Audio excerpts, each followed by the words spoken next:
All right, hello, Sims fans. We're back this week for another Facebook Live broadcast.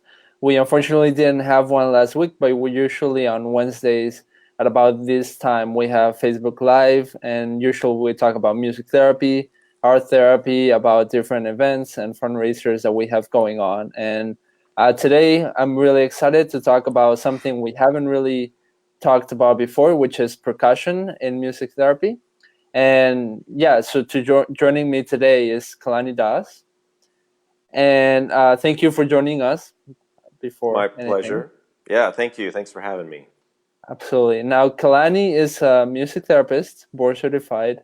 He's a musician, percussionist, educator, author of many books and many CDs, DVDs. He is also, if I'm correct, he does music, individual and group music therapy in Los Angeles, right?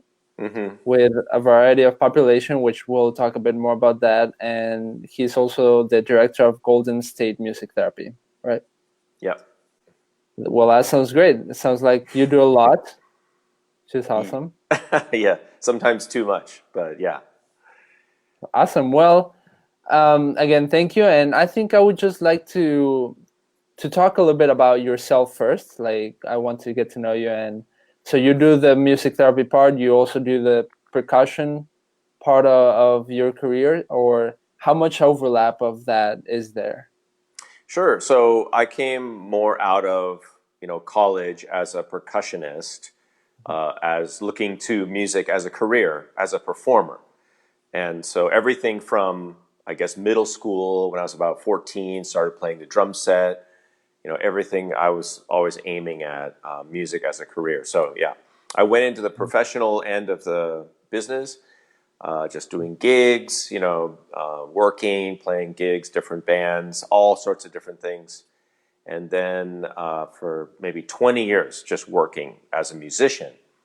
Hmm. And I recorded after, let's see, in the early 90s, I recorded a CD. I composed music, recorded a CD, and then the next year I did another CD. So I had been composing. But yeah, just working as a musician. And then in the early 2000s, I started working more in the education field because I was doing workshops for Toca percussion.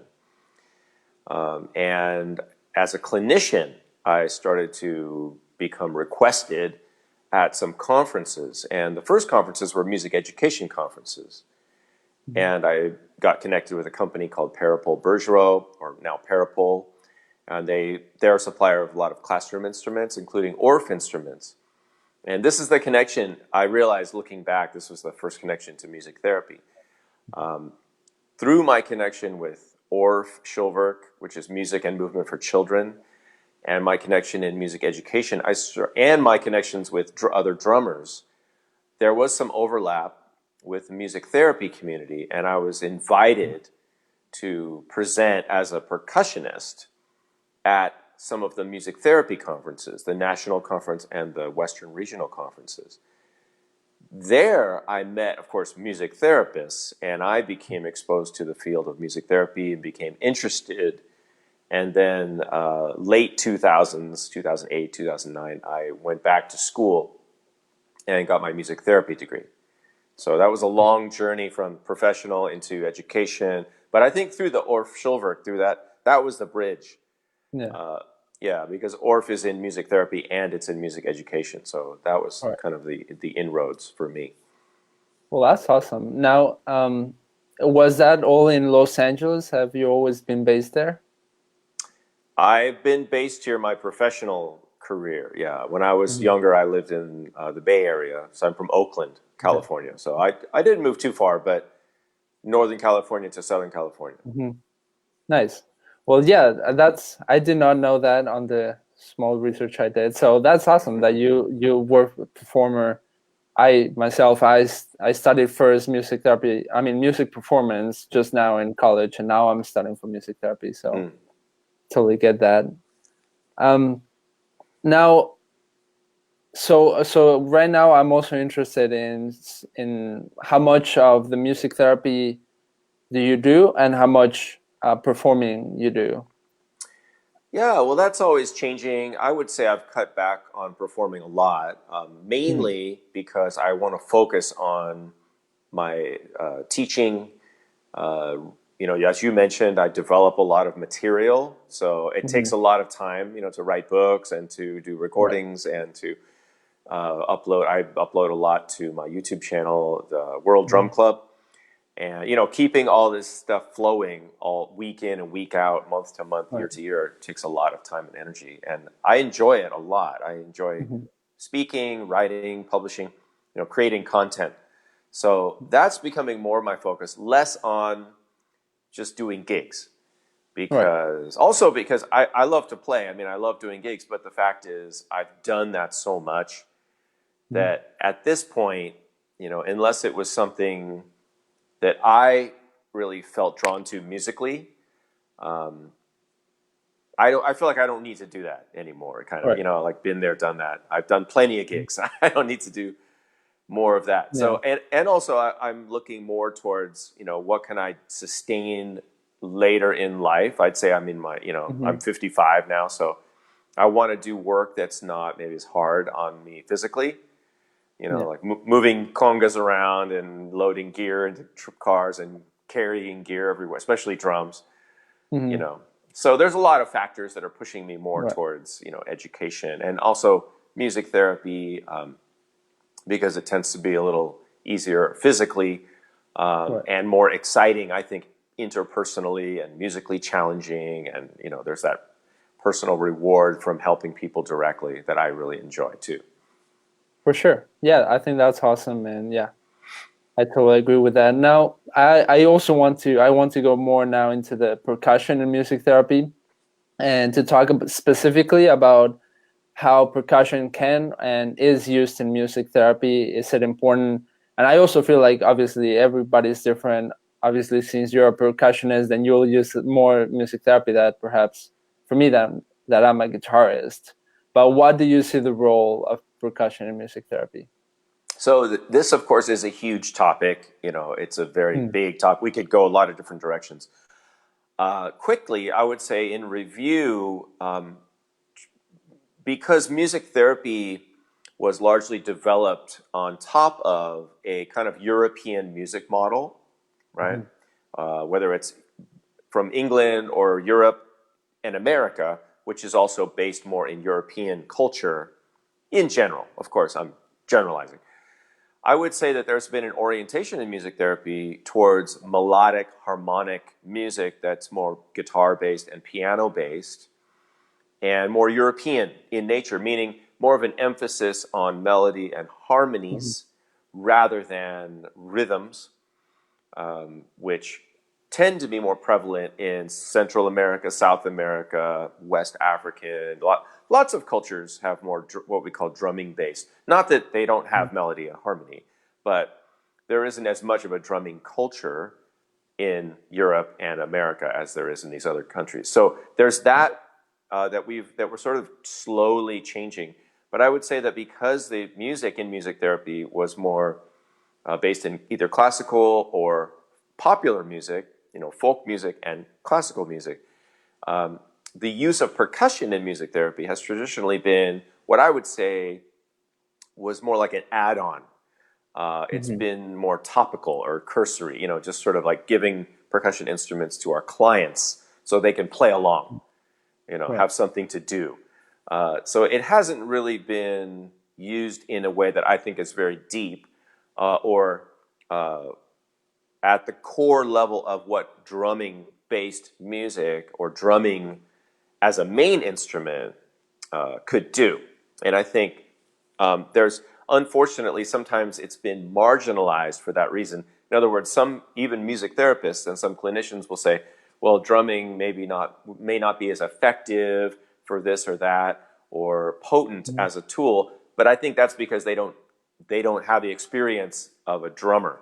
In other words, they don't have the music to use in music Right. therapy, because in order to use the music, you have to be able to play the music, right? Mhm. Just like in order for me to Yeah. use guitar effectively, I have to be able to play the guitar. I can't just do anything on the guitar or play it in a very Mhm. cursory way and then judge it for Right. Right. effectiveness. Yeah. So we're dealing with that.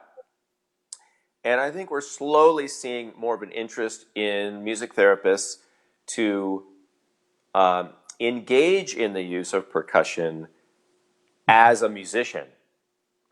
In other words, not just handing it to their clients to play or using it in a very basic way, like keeping a basic beat, which is fine. But that leaves a lot of untapped potential, no pun intended, but it leaves a lot of untapped potential still out there that's not being utilized. So I see myself and some of my colleagues, namely like Bill Matney, Mike Marcinetti, Carolyn Keeble, people that have co-authored some of the music therapy drumming curriculum for music therapists.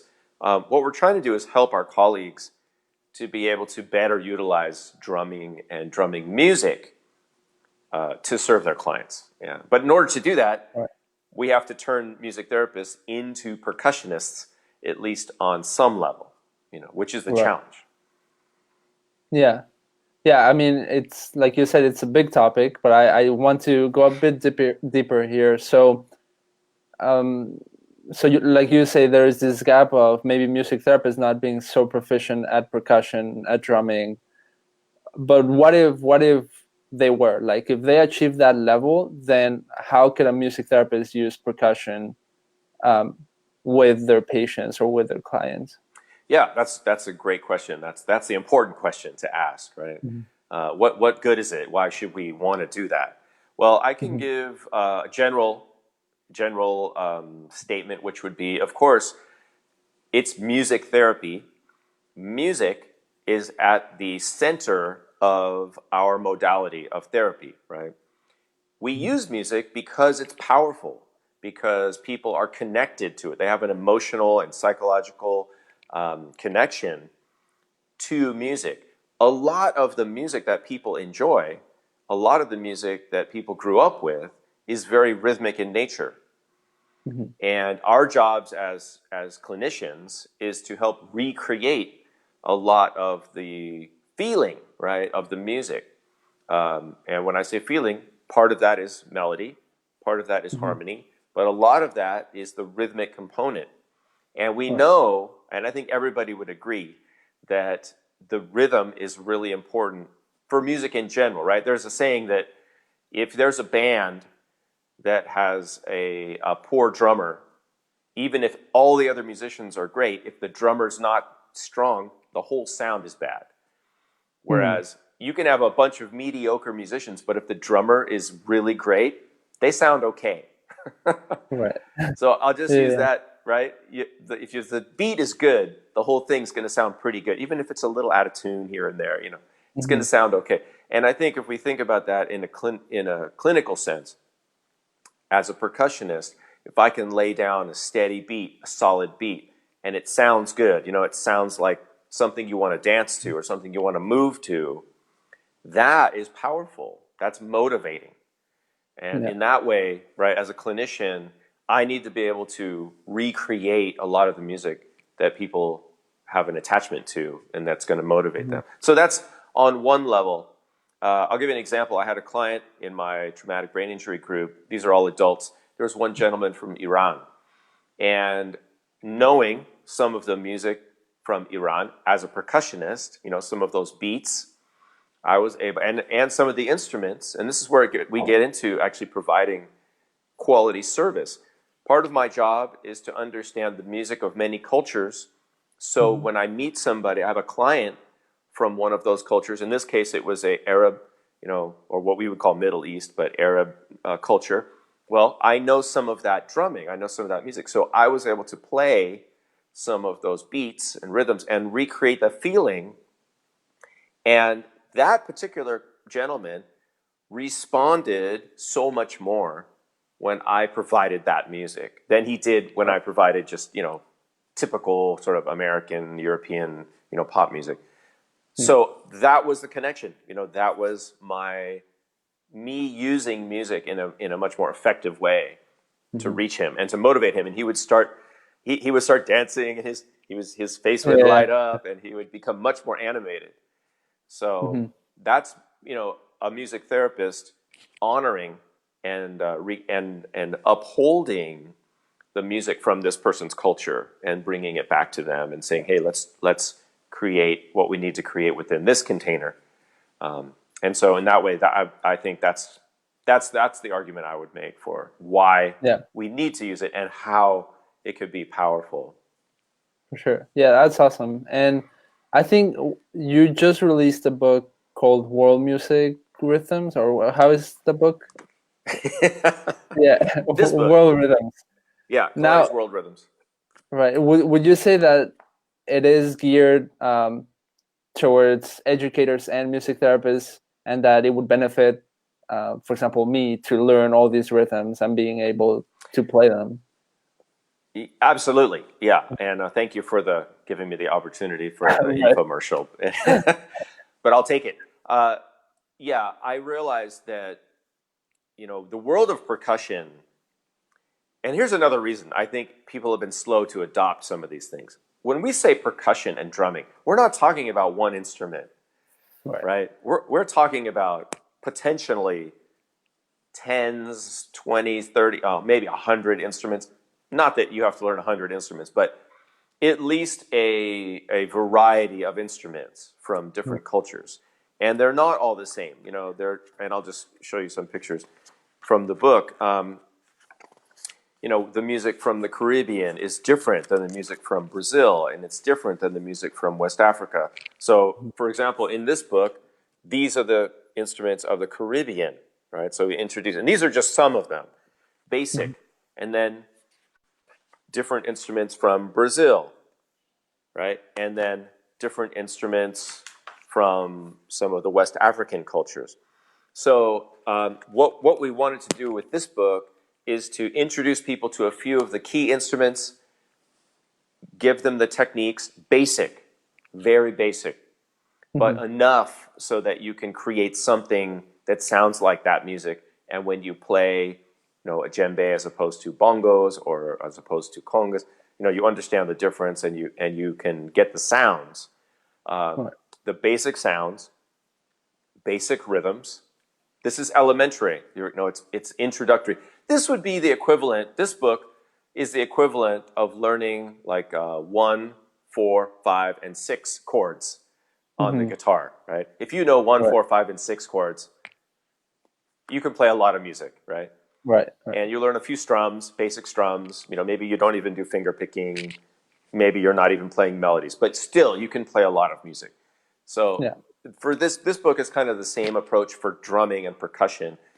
We want to give people good information that's tied to authentic music. And this is another area where the use of percussion, I think, has, even though it's prevalent in music therapy and music education, it's not always tying back to traditional music. A lot of the time it's somebody, using a drum or a percussion instrument in what I would say an alternative way, right? And we see this in music education a lot. We get in our own bubble and people make up their own rhythms, which is fine. It's okay. But we don't want to do that exclusively. In other words, if I was only using my guitar in a way that I created myself and I wasn't actually learning, folk music and popular music, what am I doing really? And how effective can I be with that instrument? It's fine to come up with your own things, but we don't want to do that in lieu of learning music, traditional music. So so that's the other piece I would say. It's okay to jam, it's okay to improvise, but at the end of the day, our responsibility is to learn music, which means doing some study and going back and educating ourselves. Yeah, I mean, in my mind, I was thinking about percussion more in terms of improvisation, because that's sort of what I've been learning, improvise. I'm on a conga, then the client is on a conga, and then I still have some technique on knowing how to use the instrument, but I'm not necessarily playing traditional rhythms.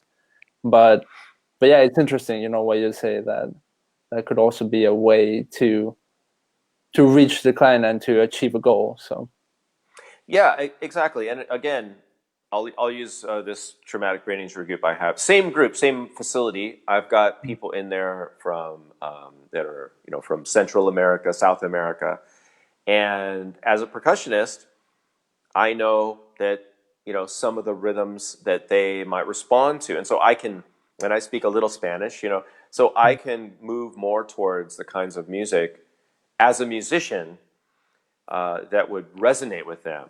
And whether that's like playing like a cha-cha-cha or some sort of cumbia or Right. these different rhythms that again are going to be really motivational for them.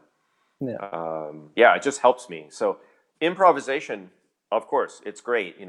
There's a whole world of percussion sounds out there that we can use, sound effects and everything, and that's wonderful. And that gives us this huge palette, Right. a musical palette. But we shouldn't end there. It would be just like ending with improvisation on piano or guitar.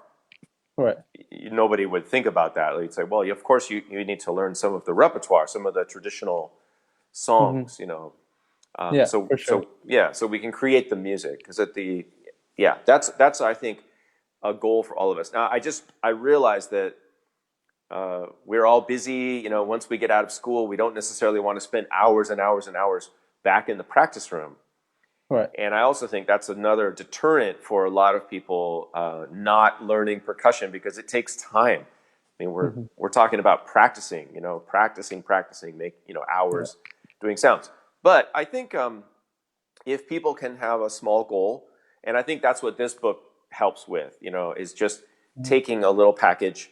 Like I said, it's like learning the basic guitar book. If you go through a basic beginner's guitar, by the time you get to the end, you can play enough to have it be sounding good, Yeah, for sure. Yeah. So I'm hoping our colleagues, around the world, will embrace that, and we can, as percussionists, I and my colleagues can help, the Yeah. non-drumming music therapists and music educators gain enough skills and confidence to be able to recreate some of this beautiful music because people love this music.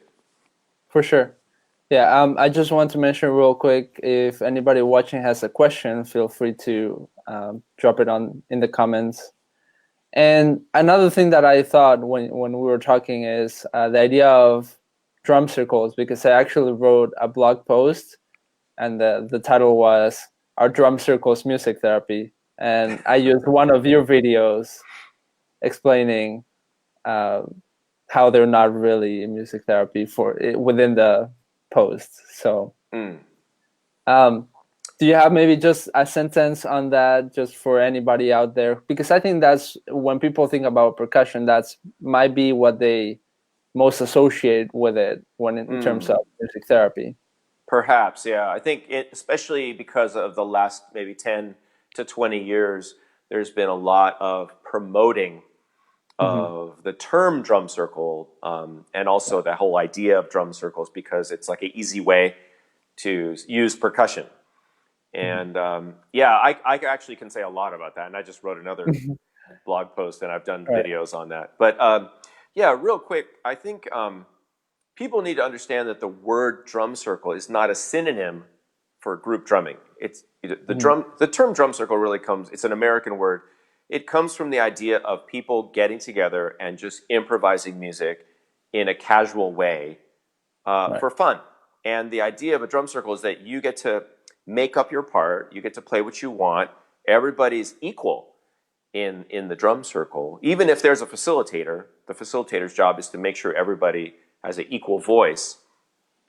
And that it's just basically jamming on drums and percussion. It's improvisation, improvised music, which, by the way, we've always had in music therapy. People didn't used to call it a drum circle until the word drum circle started to become promoted and marketed and popularized. And, the drumming industry wanted to promote this idea of drum circles. Of course, their job is to sell drums and percussion. So it's been this kind of marketing that's gone into it to get people to use a lot of drums, which again is fine. But Susan Gardstrom, in her book, Group Music Improvisation, improv. I don't know. I'm going to mess up the title right now, but look up the Susan Gardstrom book. Right. I think it's Clinical Improvisation for Groups or something. Right. Right. And she does a really good job of making the distinction between drum circles and music therapy. And of course, drum circles are a type of group drumming, and it wouldn't be accurate to call that music therapy any more than it would be to call a drum ensemble music therapy, or a rhythm game music therapy, or a choir music therapy, or gospel music therapy. Music therapy, of course, is not a particular type of music, or it doesn't, that's not the way it works, right? So, we can look at it this way. I could go to the store, I can go to the pharmacy and purchase medication, and I can have the medication, but that doesn't mean that if I just start taking it or getting other people to take it, that I'm practicing medicine. Right. In fact, I could be doing a lot of harm because I'm not a doctor, right? And similarly, we can take any kind of music. That just because we're doing that type of music doesn't make it music therapy. We need the therapist to design and administer that music in a way that is productive and ethical and based in knowledge and training and certification and skills. Of course, that applies to any profession, whether it's medicine or law or healthcare services or anything, talk therapy, So I think there's lots of people that have great intentions, but just calling, music like therapy or calling drum circles therapy is not, it's not accurate. And I would say that if people are intentionally doing that, I would question their motives, and I would ask them to do some research and find out more, because we certainly don't want to give people a wrong idea about what we're doing. And music therapists are not doing what drum circle facilitators are doing, and vice versa. It's a very different thing. But I do think drum circles are fun, or can be. In fact, I have this. If I did this video, let's see if I can get it. And I actually used a lot of the techniques from music therapy to create this video, because I wanted to help people get back to doing music-based facilitation, as opposed to what we see a lot of, which is like the conducting, right? Where people are like, one person is kind of directing everybody. Yeah. Which, it wasn't typical in the original idea of a drum circle. So people can look into that if they want to know more about that.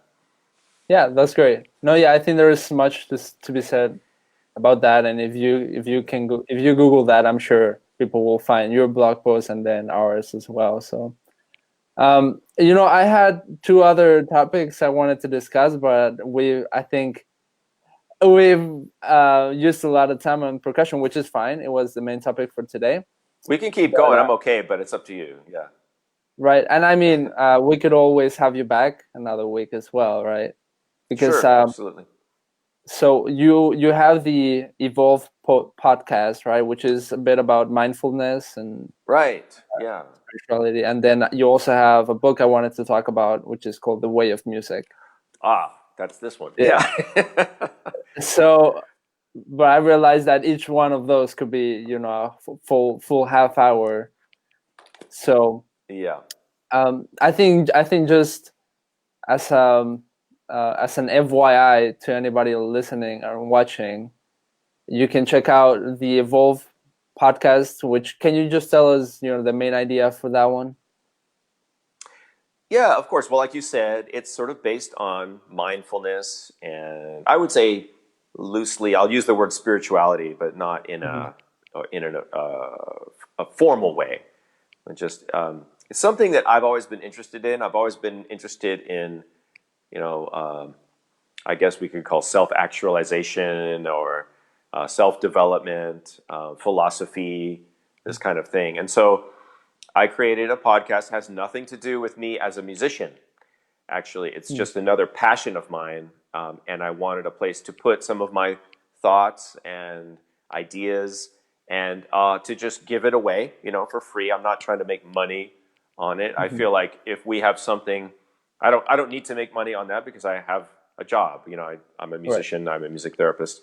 So it's kind of like my gift to my fellow man, Mhm. and something that I feel passionate about is just ideas that can help people with the world, how they think, maybe to help them feel less stressed Right. and more personally empowered and more peaceful and more connected to the world and just have a good feeling. That's basically Right. what it's aimed at. So, yeah, Awesome. I hope people can go there and if they Yeah, enjoy it, let me know. for sure. Real quick, Dawn, hello. Thanks for tuning in and watching. If you have any questions, feel free to ask. And then the other thing was the book, which is called The Way of Music. Yep. And what's the general idea of that one? So this book is called The Way of Music, Creating Sound Connections in Music Therapy. And that is a double meaning. So it's all about music improvisation, or what we call clinical improvisation, right? Which is a type of music making that's specific to music therapy. So music therapists study techniques and strategies to use active music making to create and to shape relationships with our clients, and to help them create and shape and develop relationships with themselves within their own music, called intramusical, between the therapist and the client, and between clients and each other if it's a group. And we look at many, many techniques. We look at various forms of group music making. But before we even do that, in this book, and this is why I would recommend this to any music therapist or musician that wants to do more improvisation, the first part of this book is exercises and ideas to help the reader, as a musician, to become more comfortable and proficient and creative with their own improvisation. Mhm. And so what I do is I start way back at the very beginning of music making, which starts with listening. Just the first assignment is basically you go out and you just listen to nature sounds, and you start to tune in to sounds and sound quality, and we do experimentations with timbre, and then we gradually build. And this book, funnily, I think it's funny because we think of improvisation sometimes as like learning jazz, right? Mhm. This book, we look at everything up to functional harmony. So we actually go from the very basics of the most simple kind of music you can make, improvising our way and building over time all the way up until we get to, I think we do 12-bar blues, and we do a couple chord progressions, very simple. But it kind of ends there in terms of the technical Yeah. music theory part. And then we go into how to create relationships with other people, and then how we can facilitate improvisation within the context of music therapy. So, yeah, Yeah. it's a lot of things in this book. This also, all the audio, I'll mention, all the audio for this book is available free on the YouTube channel of the same name. Okay. Because it used to come with a CD, and who can even play CD anymore? Right. So we just put it all on YouTube for free, Yeah. and so if you get the book, the audio is already up there. Awesome. Well, thank you. And yeah, I mean, I would love to have you again some other time to talk about the book. I think I would be really interested to talk about that. I personally am more of a jazz player, so I love improvising. And yeah, I would love to learn more about your take on improvisation, especially in music therapy, as I explore that world. Mm. So, and yeah, Yeah, I'll read the book. thank you. Yeah, I mean, I'm at the core of music making, I think, is improvisation. Hmm. Even if we're recreating songs or we're composing, I mean, improvisation is really the foundation of composition, Right. right? It's the path we get to composition. But we're always improvising. I mean, everybody's Yeah, always improvising all the time. So for sure. yeah, Awesome. Well, thank you so much. That was a lot of food for thought, a lot of great stuff on percussion and improvisation and many things. If anybody watching has a final question, this is your last chance. But if you want to find out more about what Kalani does and stuff, you can go to kalanimusic.com, and there he has his books and CDs and other stuff. And yeah, so we do these interviews every Wednesday. So anybody watching, feel free to tune in next week. I'm forgetting who I have. I think I have a music therapist next week again. I don't quite remember what we're talking about, but yeah, thanks for joining. And Kalani, thanks for all your information, for all your wisdom, and for all the material you have out there for music therapists and musicians and music educators. Yeah, my pleasure. Thank you very much for having me on the show, and I hope everybody continues to support Sam's friends, and the show keeps growing, and I look forward to the next time. Awesome. Perfect. Well, thank you, and until next time.